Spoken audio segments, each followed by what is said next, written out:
नमस्कार साथियों, मैं राजीव सिंह कुशवाहा भारती, राष्ट्रीय सलाहकार समिति सदस्य, अखिल भारतीय परिवार पार्टी, आज एक बार फिर से आपके सामने आया हूं। आज एक बहुत ही महत्वपूर्ण विषय पर आपके सामने आया हूं। विषय है लेटरल एंट्री से जो वैकेंसीज फिल हो रही हैं वो, और ये संविधान विरोधी सरकार।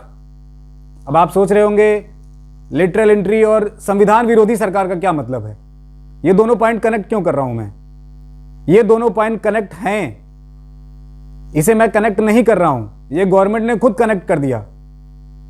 पहले भी आपने सुना होगा कि 9 पद की भर्ती हुई थी लिटरल एंट्री के तहत, और अभी भी सरकार ने 30 पदों की भर्ती लिटरल एंट्री के तहत करने का निर्णय लिया है और उसके लिए वैकेंसी जारी कर दी है। इन 30 पदों में 3 पद ऐसे हैं जो ज्वाइंट सेक्रेटरी के हैं और 27 पद डायरेक्टर के।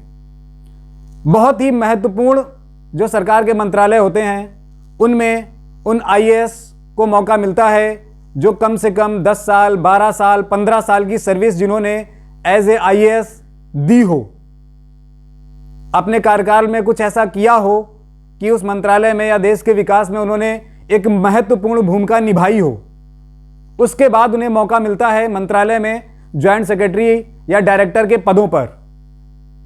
बट ये सरकार लेटरल एंट्री के तहत इसलिए लोगों को लाना चाहती है कि जो लोग काबिल हैं लेकिन किसी कारणवश वो आईएएस नहीं क्रॉस कर पाए या एग्जाम नहीं दे पाए, बट प्राइवेट सेक्टर्स में उन्होंने बहुत अच्छे काम किए हैं, ये सरकार का कहना है कि वो इसलिए उन्हें लेटरल एंट्री के तहत डायरेक्ट ज्वाइंट सेक्रेटरी या डायरेक्टर्स की पोस्ट पर ले लेना चाहिए, ताकि जिस तरह से वो प्राइवेट कंपनीज को प्रॉफिट में लेकर आए हैं, गवर्नमेंट के जो पीएसयू सेक्टर हैं या मंत्रालय हैं उनको भी वो प्रॉफिट पर लेकर आए, ऐसा सरकार कहती है।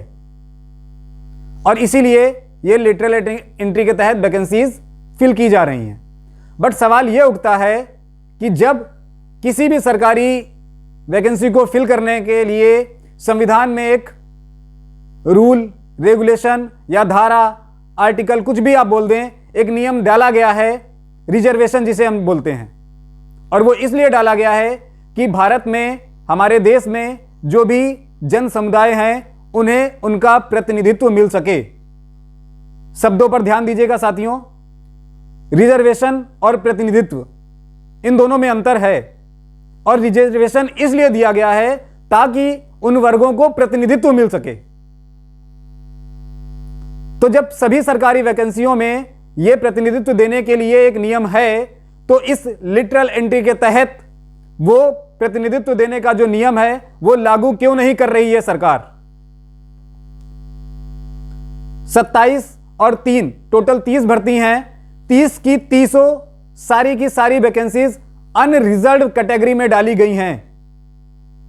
क्या इसमें उस प्रावधान के रिजर्वेशन के तहत एससी, एसटी या ओबीसी को रिजर्वेशन नहीं मिलना चाहिए? और अगर नहीं मिलना चाहिए तो क्यों नहीं मिलना चाहिए? यह उनका अधिकार है और उन्हें अधिकार देने के लिए ही यह प्रावधान डाला गया है। लेकिन आज यह सरकार संविधान के नियमों को ताक में रखकर, जिस संविधान की शपथ लेते हैं ये लोग, उसी को ना मानते हुए, अपने मन मुताबिक तानाशाही चलाते हुए जो मर्जी आए वो भर्ती करते हैं, जो मर्जी आए वो नियम बनाते हैं। इन्हें संविधान से कोई मतलब नहीं, जिस संविधान की कसम खाते हैं उस पर आस्था नहीं रखते। इसलिए मैं बोल रहा हूं यह संविधान विरोधी सरकार है। मैं आप लोगों से पूछना चाहता हूं, क्या सरकारी वैकेंसी बिना रिजर्वेशन के हो सकती है? ऐसा प्रावधान संविधान में है?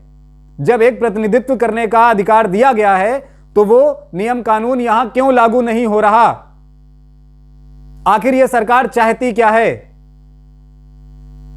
वैसे मैं जाति, धर्म, इन सब की बात ही नहीं करता, लेकिन जो प्रतिनिधित्व करने का अधिकार लोगों को होना चाहिए वो क्यों नहीं दिया जा रहा? नरेंद्र मोदी जी, आज जाति धर्म की बात इसलिए करनी पड़ रही है मुझे क्योंकि जब नरेंद्र मोदी जी मुख्यमंत्री बने 2001 में, और उसके बाद 1 जनवरी 2002 को उन्होंने अपनी ही कास्ट को ओबीसी में डाल दिया। मतलब खुद अपनी ही कास्ट को ओबीसी में उन्होंने डाल दिया। और जब 2014 में उन्होंने अपने आप को, या भाजपा ने नरेंद्र मोदी जी को प्रधानमंत्री के तौर पर प्रोजेक्ट किया, तो बहुत हो हल्ला मचाया गया कि एक ओबीसी को प्रधानमंत्री का उम्मीदवार बना रही है भाजपा, एक ओबीसी जब प्रधानमंत्री बनेगा तो वो ओबीसी के हितों के लिए काम करेगा। कहां है वो ओबीसी के लिए हित? आज क्यों नरेंद्र मोदी जी इन पे सवाल नहीं उठाते? क्यों किसी को उस कैटेगरी से बाहर किया जा रहा है आज? और एक चीज और समझनी पड़ेगी साथियों, हमें ये जो इन्होंने एक वर्ड लिखा है यू आर अनरिजर्व्ड, इसका क्या मतलब है? मैं सरकार के सभी प्रतिनिधियों से जो बैठे हुए हैं, जनता के प्रतिनिधि, सरकार जनता के तो नहीं कह रही है, सरकार के प्रतिनिधि हो गए, ये भाजपा के प्रतिनिधि हैं। जनता के प्रतिनिधि तो ये रहे ही नहीं। जनता की आवाज ना ये सुनना चाहते हैं, ना जनता की भलाई के लिए काम करना चाहते हैं। ये जो लोग बैठे हैं सरकार के प्रतिनिधि, वो इस पर सवाल क्यों नहीं उठा रहे हैं? नरेंद्र मोदी जी अगर अपने आप को ओबीसी बोलते हैं तो ओबीसी के हितों की लड़ाई क्यों नहीं लड़ रहे हैं? कहां है आज ओबीसी आयोग? कहां है एससी एसटी आयोग? वो लोग इस पर सवाल क्यों नहीं उठा रहे हैं? और अगर वो उस समुदाय का प्रतिनिधित्व नहीं कर सकते, अगर वो उस समुदाय के हितों की रक्षा के लिए आवाज नहीं उठा सकते, तो नहीं चाहिए हमें ऐसे प्रतिनिधि। हमें ऐसे एससी एसटी, ऐसे ओबीसी के प्रतिनिधि नहीं चाहिए जो उनके हकों के लिए आवाज भी ना उठा पाए। बड़ी मुश्किल से लोगों को एक अधिकार मिला है कि वो बराबरी पर बैठ सकें। बाबा साहब ने कितनी लड़ाइयां लड़के वो अधिकार दिलाए हैं। मंडल कमीशन जो आयोग था वो आज तक लागू नहीं किया गया। आखिर क्या रीजन रहा? कांग्रेस जो मुख्य विपक्षी पार्टी है, कहां है वो? इस पर सवाल क्यों नहीं उठा रही है? क्या वो भी यही चाहती है कि जो हो रहा है, भाजपा जो कर रही है, वो सही है? अगर सही है तो ऐसा विपक्षी दल भी किसी काम का नहीं। ऐसे नकली ओबीसी, नकली एससी एसटी लोग क्या करेंगे ये हमारा प्रतिनिधित्व? सिर्फ नकली ओबीसी या नाम रख लेने से, अपने आप को खुद ही ओबीसी एससी एसटी घोषित कर देने से उस समाज का प्रतिनिधित्व नहीं हो जाता। यह बात जनता को समझनी पड़ेगी। आज देश के सभी वर्गों की जितनी भी जनता है उससे बोलना चाहता हूं, खासकर ओबीसी समाज और एससी एसटी समाज के लोगों से बोलना चाहता हूं। ये लोग मजबूर कर देते हैं हमें जाति धर्म की बात करने के लिए, और इस समीकरणों को समझना पड़ेगा। ये जो धीरे धीरे हमारा अधिकार खत्म किया जा रहा है, ओबीसी एससी एसटी के जो रिजर्वेशन से के थ्रू उन्हें जो थोड़ी बहुत नौकरियां मिल जाती हैं सरकारी पदों पे, उसे खत्म किया जा रहा है। प्राइवेटाइजेशन करके सारी रिजर्वेशन को एक एक करके खत्म किया जा रहा है। यह सिर्फ वही है, ये वही करना चाहते हैं। ये हमें और आपको, ओबीसी और एससी एसटी समाज को गुलाम बनाकर रखना चाहते हैं, हमेशा हमेशा के लिए। ये इनके उद्देश्य हैं। हमें इनके उद्देश्यों को समझना पड़ेगा। हमें इतिहास को पढ़ना पड़ेगा कि किन लड़ाइयों से लड़कर काशीराम जी, बाबा साहब अम्बेडकर जी, ज्योतिबा फूले जी, किन लड़ाइयों से लड़कर उन्होंने हमें पढ़ने का अधिकार दिया, महिलाओं की शिक्षा का अधिकार दिया, एससी एसटी को शिक्षा में जो रिजर्वेशन या जॉब में जो रिजर्वेशन दिया, वो कितनी लड़ाइयां लड़ी उन्होंने, कितने लोगों ने खून बहाए हैं उस रिजर्वेशन के लिए, उस प्रतिनिधित्व के लिए। हम लोगों को उन बलिदानों को समझना होगा, तब जाकर हम इनसे टकरा पाएंगे। और देश की जनता, अभी भी वक्त है, जाग जाइए। ये भाजपा के और ये जो इनके मनुवादी विचार हैं, महिलाओं को गुलाम बनाकर रखना, जाति वर्ग समुदाय के अनुसार लोगों को काम देना, यदि कोई यादव है तो वो सिर्फ ग्वाले का ही काम करेगा, यदि कोई जात से मोची है तो वो जिंदगी भर जूते बनाने का ही काम करेगा, उसके बच्चे पीढ़ी दर पीढ़ी जूते ही रिपेयर करेंगे, वो इंजीनियर डॉक्टर नहीं बन सकते। ये इनकी विचारधारा है। हमें इसको समझना पड़ेगा, हमें इनके इस चक्रव्यूह को तोड़ना पड़ेगा। ये सिर्फ धर्म के नाम पर लोगों को लड़ाते हैं। जब बात इनके अपने हितों की आती है तो ये कहते हैं कि सब हिंदू हैं। SC ST OBC बड़े गर्व से कहते हैं और हम भी नारा लगाते हैं, गर्व से कहो हम हिंदू हैं। इसको तोड़ना पड़ेगा। हमें गर्व से कहो हम भारतीय हैं। क्यों लगाएं हम नारा हम हिंदू हैं, मुस्लिम हैं, हम सिख हैं, हम ईसाई हैं? गर्व से कहो हम भारतीय हैं। बाबा साहब अम्बेडकर ने एक बात कही थी कि सबसे पहले और अंत में हम भारतीय ही हैं। और ये जो लिटरल एंट्री आई है, हम इसका विरोध करते हैं पूरी तरह। कहां हैं वो लोग जिन्हें आरक्षण से प्रॉब्लम होती थी, जो ये कहते थे कि आरक्षण से नाकाबिल लोग काबिलों की जगह ले लेते हैं? तो ये जो अघोषित आरक्षण दिया जा रहा है, इससे कौन से काबिल लोग आ रहे हैं? एक ऐसा पद, एक ऐसी पोजीशन जहां 10 साल 12 साल 15 साल एक IAS जॉब करके भी वहां नहीं पहुंच पाता, वहां बिना किसी एग्जाम के ऐसे लोगों को ले लेना, और उस पर भी जो संविधान के नियम कानूनों को ताक में रखकर ले लेना, यह किसी भी हाल में उचित नहीं है। अभी कुछ समय पहले आपने सुना होगा, दिल्ली में संविधान की कॉपी जलाई गई थी। हां जी, सही सुना आपने, संविधान की कॉपी जलाई गई थी। बाबा साहब भीमराव अंबेडकर द्वारा रचित संविधान, जो हमारे देश के नियम कानून हैं, हमारे देश का संविधान जलाया गया था। किस सांसद और विधायक ने उसके खिलाफ आवाज उठाई? जो अपने आप को SC ST OBC का प्रतिनिधि मानते हैं, जिन्हें चुनकर हमने भेजा है सदन में। कौन थे वो लोग जो जलाकर चले गए और पकड़े नहीं गए, वो भी दिल्ली की गलियों से? नरेंद्र मोदी जी की भतीजी का पर्स चोरी होता है और वो 48-72 घंटे के अंदर अंदर पूरी दिल्ली छान ली जाती है और उस चोर को पकड़ लिया जाता है। और संविधान जलाने वालों पर इनकी नजर नहीं गई? सारे CCTV कैमरे फूट गए क्या दिल्ली के?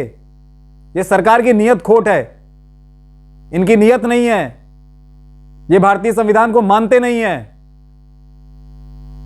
लेकिन इन्हें एक चीज समझ लेनी चाहिए कि अब जनता बेवकूफ नहीं बनेगी। ये भाजपा और कांग्रेस मिलकर जो खेल खेल रहे हैं, जनता उसे समझ गई है। अभी 3 दिन पहले की बात है, 3-4 दिन पहले की, पांडुचेरी में कांग्रेस के जीते हुए विधायक भाजपा में चले गए और अब भाजपा की शायद सरकार वहां हो सकता है बन जाए, अगर भाजपा चाहे तो। मध्य प्रदेश में क्या हुआ, गोवा में क्या हुआ? ये दोनों एक ही हैं। जनता समझ गई है कि भाजपा की सरकार बनानी है तो कांग्रेस के कैंडिडेट को वोट दे दो, आने वाले दौर में भाजपा की सरकार बन जाएगी। एक राजनीतिक क्रांति मांग रहा है देश। देश के हालात बहुत खराब हो गए हैं। अगर अब भी हम नहीं जागे तो ये और परिस्थितियां खराब हो जाएंगी। देश 1947 की कैटेगरी पे पहुंचने वाला है। आर्थिक संकट है देश पे, लेकिन इनको मतलब नहीं है। देश के किसान लगभग 90 दिन से ज्यादा हो गया आंदोलन कर रहे हैं दिल्ली की सड़कों पर, और नरेंद्र मोदी जी क्या कर रहे हैं? सड़कों पर कीले गड़वा रहे हैं ताकि लोग चल ना पाएं। देश के किसानों के साथ ये हाल है। बाकी जनता का क्या करेंगे? ये घर में घुसकर मार रहे हैं लोगों को। भाजपा के मंत्री, अभी आपने देखा संजीव बालियान जी, जब लोगों ने उनसे किसान बिल पर सवाल पूछे तो उनके गुंडे गांव में घुसकर लोगों को मार पीट रहे थे। महिलाओं के साथ बदतमीजी की उन्होंने। यह है इस सरकार की नीतियां। हमें इन नीतियों को समझना होगा। और मैं अखिल भारतीय परिवार पार्टी का राष्ट्रीय सलाहकार समिति का सदस्य होने के नाते सरकार से डिमांड करता हूं, जो सरकार में SC ST आयोग, OBC आयोग है, उनसे डिमांड करता हूं कि वो आगे आएं और इस पर सवाल करें, और नहीं कर सकते तो छोड़ दें कुर्सियां। जिसकी जितनी संख्या भारी, उसकी उतनी हिस्सेदारी होनी ही चाहिए। और देश की जनता से यह वादा करता हूं कि जब 2024 में अखिल भारतीय परिवार पार्टी की सरकार बनेगी तो हम बाबा साहब भीमराव अंबेडकर का और काशीराम जी का जो सपना था, जिसकी जितनी संख्या भारी उसकी उतनी हिस्सेदारी, हम ये नियम लागू करेंगे। ये हमारा अधिकार है। और जो लोग बोलते हैं कि इससे काबिल लोग नहीं आएंगे, काबिल लोगों को हटा दिया जाएगा, नाकाबिल लोग आ जाएंगे, तो आज उन लोगों से ये सवाल पूछना चाहता हूं, हमारी देश की आज़ादी को 70, 72, 75 साल हो गए हैं लगभग। और अगर आज आप ये मानते हैं, आज भी 72, 75 सालों के बाद भी अगर ये सरकारें ये मानती हैं कि पर्टिकुलर किसी कुछ समुदाय के व्यक्ति नाकाबिल हैं, उन्हें उनकी संख्या के आधार पर प्रतिनिधित्व नहीं दिया जा सकता, या सिर्फ 3.5%, 5% लोग ही इतने काबिल हैं कि वही 95% या 80% नौकरी पर कब्जा करेंगे, तो यह नाकामी किसकी है? यह गलती किसकी है कि इन 70-72 सालों में पर्टिकुलर एक बड़े समुदाय को नाकाबिल बनाकर रखा गया? यह सवाल करना पड़ेगा हमें सरकार से। अब समय आ गया है इनकी संविधान विरोधी और जनता विरोधी नीतियों से लड़ने का। आज इस वीडियो के माध्यम से देश की जनता का आह्वान करता हूं और 2 लाइनों के साथ अपनी बात खत्म करता हूं। निकलो घरों चौबारों से, जंग लड़ो गद्दारों से। ये देश के गद्दार काले अंग्रेज, इनकी सत्ता बुखार फेंकनी है। ये भाजपा और कांग्रेस चाहते ही नहीं है कि देश की जनता अमीर हो। ये अपने कुछ चंद पूंजीपति मित्रों को अमीर बनाकर रखना चाहते हैं, और इनका सबसे बड़ा दुश्मन जो है वो ओबीसी वर्ग और मध्यम वर्गीय परिवार है। क्योंकि देश में जब भी क्रांति होती है तो ये मध्यम वर्गीय परिवार ही खड़ा होता है। जो बड़े पूंजीपति लोग हैं, बड़े घरानों के लोग हैं, उन्हें किसी क्रांति की जरूरत ही नहीं। और जो निचले तबके के लोग हैं, उनके पास ना इतना समय है, ना इतनी हिम्मत कि वो क्रांति के लिए आगे आ पाए। तो ये सरकार धीरे धीरे करके मध्यम वर्गीय जो वर्ग है बीच का, ये उसे खत्म करना चाहते हैं, ताकि लोग या तो सिर्फ अमीर रहें, जो इनके पूंजीपति मित्र हैं वो अमीर हो जाएं, और बाकी सारे के सारे निचले तबके पे चले जाएं, ताकि उन्हें आसानी से गुलाम बनाया जा सके। वो 2-3 वक्त की रोटी कमा लें, उन्हें उसी में अच्छे दिन नजर आने लगे। ये प्लानिंग है इस सरकार की। आपने देखा होगा नरेंद्र मोदी जी ने जितना भी हल्ला मचाया, बड़े बड़े नियम कानून लाए, नोटबंदी की, नोटबंदी से फायदा क्या हुआ? कुछ नहीं, देश का सिर्फ नुकसान हुआ है। काला धन लाने की बात की थी कि नोटबंदी से आएगा, नहीं आया, बल्कि भाजपा के नेताओं के घरों में नकली नोट छापने की मशीनें आ गईं। यह हुआ है नोटबंदी से। इनकी जो भी योजनाएं थी, कुछ भी सही नहीं हुआ। और हम लोग जो बोलते हैं, जो जनता समझती है, या इनके भाजपा के और कांग्रेस के चमचे और अंधभक्त टाइप के लोग जो ये बोलते हैं कि योजना फेल हो गई, बहुत अच्छी प्लानिंग थी, फेल हो गई, ऐसा कुछ नहीं है। फेल नहीं हुई, नोटबंदी फेल नहीं हुई। उनका मकसद ही यही था, हमारे घरों से पैसा निकालना, काला धन लाना उनका मकसद नहीं था। वो अपने मकसद में कामयाब हो गए हैं। हमें उनके उद्देश्यों को समझना होगा। और आज फिर से आह्वान करता हूं देश की जनता का कि एक साथ खड़े होइए और इन गद्दारों से लड़िए। ये आज भी अंग्रेजों की नीतियों पर काम कर रहे हैं। फूट डालो, राज करो, धर्म के नाम पर लड़ाओ, जाति के नाम पर लड़ाओ, और बस अपनी सत्ता संभालो। किसी भी तरह एन केन प्रकारेण सत्ता पे काबिज रहना है इन्हें जनता की भलाई नहीं करनी। और आने वाले 2024 का चुनाव जनता वर्सेस नेता होगा। जनता समझ गई है कि राजनेताओं के बच्चे और ये जो राजनेता बैठे हैं, ये देश का भविष्य नहीं हो सकते, ये जनता का भविष्य नहीं हो सकते। ये सिर्फ अपने खुद का भविष्य है, ये सिर्फ उन राजनेताओं का भविष्य है, ये सिर्फ उन पार्टियों का भविष्य है जिन पार्टियों के थ्रू वो चुनकर आते हैं। ये जनता के प्रतिनिधि नहीं है। अखिल भारतीय परिवार पार्टी ने एक नई राजनीतिक क्रांति शुरू की है। भारतीय जनमानस को, क्रांतिकारी सोच के लोगों को भारतीय राजनीति में सत्ता के शीर्ष तक पहुंचाने की। काशीराम जी का सपना, जिसकी जितनी संख्या भारी उसकी उतनी हिस्सेदारी, इस रूल को फॉलो करके सरकार बनाने की, और सरकार बनाने के बाद संख्या के आधार पर जनता को प्रतिनिधित्व देने की उस लड़ाई का हिस्सा बने। और आइए साथ में खड़े होते हैं। बस यहीं पे अपनी वाणी को विराम करता हूं और पूरी देश की जनता का आह्वान करता हूं कि आइए इस क्रांति के साथ जुड़ें और इन भाजपा और कांग्रेस के काले अंग्रेजों को सत्ता से उखाड़ फेंकें। जय हिंद, जय भारत।